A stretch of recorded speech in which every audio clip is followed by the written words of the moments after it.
বিয়ে আর একটি লাভ রিলেশনের মধ্যে পার্থক্য কি জানেন? দেখুন, বিয়ের জন্য একজন রেসপন্সিবল মেয়ে লাগে যে আপনার সংসারকে সামলাতে পারবে। ঠিক যেমন আপনার মা করছেন, একটি লয়াল মেয়ে লাগবে যাকে আপনি সারা জীবন বিশ্বাস করতে পারবেন। বিয়ের জন্য আপনার একটি সামাজিক মেয়ে লাগবে যে সমাজ এবং সিচুয়েশন বুঝে অ্যাকশন নিতে পারবে। এগুলোর পাশাপাশি একজন খুবই কাইন্ড মেয়ে লাগবে যে আপনার বিপদে আপদে এবং আপনার যে কোনো সিচুয়েশনে আপনার সঙ্গে থাকবে, অর্থাৎ আপনাকে কখনোই ছেড়ে যাবে না। এছাড়াও আরও কিছু গুরুত্বপূর্ণ জিনিস দেখেই আপনার বিয়ে করার জন্য একজন মেয়েকে বেছে নেওয়া উচিত। কিন্তু নর্মাল লাভ রিলেশনের ক্ষেত্রে কি লাগে জানেন? আমি শিওর যে এগুলোর মধ্যে কোনো কিছুই লাগে না, শুধুমাত্র লাগে কিছু টাকা এবং একটি মেয়ে হলেই ব্যাস লাভ রিলেশন শুরু। যেহেতু আমরা লাভ রিলেশনে এগুলো কিছুই খেয়াল করি না, আর সময়ের সাথে সাথে একটি মেয়েকে অনেক বেশি ভালোবেসে ফেলি এবং যতই কষ্ট হোক না কেন একটা সময় তাকে ঠিক বিয়ে করে ফেলি। কিন্তু এখন তো আর সংসার হয়ে ওঠে না, কারণ সংসার করার জন্য তো লাগে অন্য কিছু, অর্থাৎ কিছু গুণ যা না থাকার ফলে শুরু হয় সংসারের ঝামেলা বা অশান্তি। যাই হোক, আমি লাভ রিলেশনের বিপক্ষে না, আসলে সমস্যাগুলোর বিপক্ষে, আর যারা না জেনে বুঝে রিলেশন করে তাদের বিপক্ষে। আশা করছি আমি কি বোঝাতে চাইছি আপনারা বুঝতে পারছেন। এই সমস্যাগুলি মাথায় রেখে আমি আপনাদের সামনে কিছু পয়েন্ট তুলে ধরছি, যেগুলো দেখে যদি আপনি একজন মেয়েকে বিবাহিত বা সাংসারিক জীবনের জন্য বেছে নেন তাহলে সেটা খুবই ভালো হয়। Number 1, same status. আপনার একই স্ট্যাটাসের একজনকে বিয়ে করা উচিত।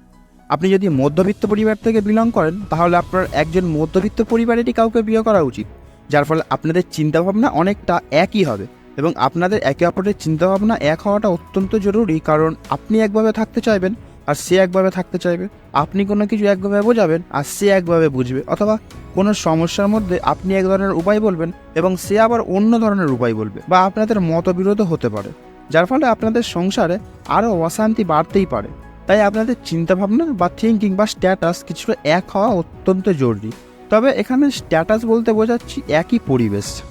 Number 2, financial literacy. আমাদের এমন একজনকে আমাদের ফ্যামিলির সদস্য বানাতে হবে যার টাকা পয়সার বিষয় সম্বন্ধে জ্ঞান থাকা জরুরি। আমি বলতে চাইছি এমন একজন যে কি বুঝে শুনে খরচা করে, কারণ একটি পরিবারের জন্য টাকা পয়সা অপরিহার্য একটি জিনিস।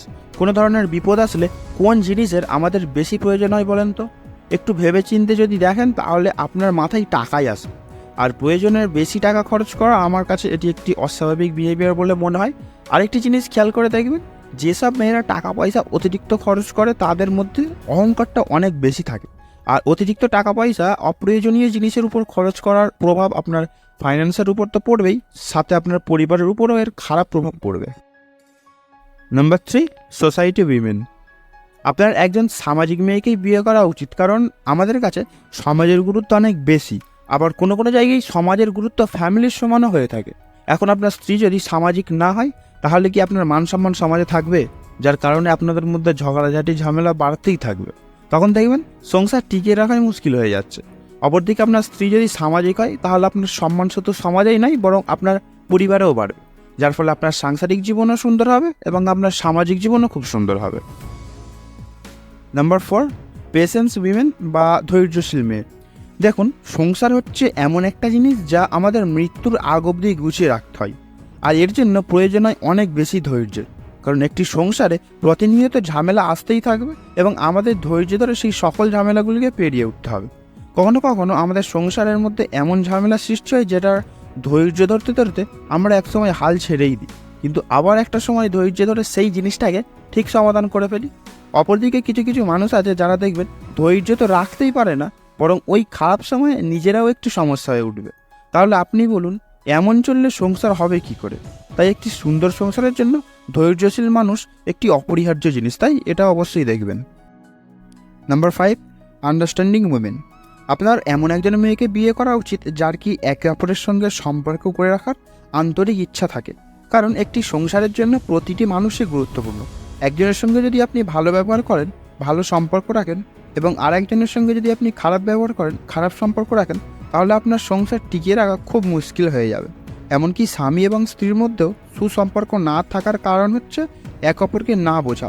তাই আপনার এমন একজন মেয়েকে আপনার জীবনসঙ্গী হিসেবে বেছে নেওয়া উচিত যে কি আপনার ফ্যামিলির সকলকে বুঝে তাদের সঙ্গে সুসম্পর্ক বজায় রাখবে, আর সে যেন আপনাকেও যথেষ্ট বোঝার চেষ্টা করে, কারণ সে যে কোনোই ঝামেলা হোক না কেন তার সমাধান খোঁজার আগে আপনাদের একে অপরের আন্ডারস্ট্যান্ডিংটা বা একে অপরকে বোঝাটা বেশি প্রয়োজন। Number 6, kind women. আপনার ফ্যামিলির কোনো সদস্যের যদি কোনো সমস্যা আসে, তাহলে সেখানেও এমন একজন মেয়ের প্রয়োজন পড়বে যে কি নিজের স্বার্থ না দেখে আপনার ফ্যামিলির সদস্যকে অবশ্যই সাহায্য করবে। আর এর জন্য আপনার একজন খুবই দয়াশীল মেয়ের দরকার হবে। তাই আপনার এমন একজন মেয়েকে আপনার জীবনসঙ্গী হিসেবে বেছে নেওয়া উচিত যে কি খুবই কাইন্ড এবং দয়াময়ী হবে, ঠিক আপনার মায়ের মতন। এখন অনেকেই ভাবছেন যে এত কিছু দেখে কি কোনো মেয়েকে খুঁজে পাওয়া সম্ভব? সত্যি বলতে আমিও জানি যে এটা এতটা সহজ হবে না, কিন্তু একটি সুন্দর সংসার এবং পরিবারের জন্য তো এইসব গুণগুলো অবশ্যই লাগবে। তাই আপনার এমন একটি মেয়েকে বিয়ে করা উচিত অন্তত যার এগুলো সব আগে থেকে জানা না থাকলেও আপনি যদি তাকে শিখিয়ে বুঝিয়ে দেন, তাহলে সে সেই মতো শিখে এবং বুঝে নেবে।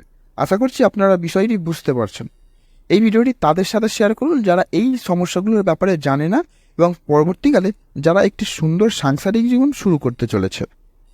ভিডিওটি যদি আপনার ভালো লাগে তাহলে অবশ্যই আমাদের চ্যানেলটিকে সাবস্ক্রাইব করে আমাদের গ্রো করতে সাহায্য করুন। আর নেক্সট কোন টপিকে আপনাদের ভিডিও চাই আমাদের অবশ্যই কমেন্টে জানান। Finally thanks for watching.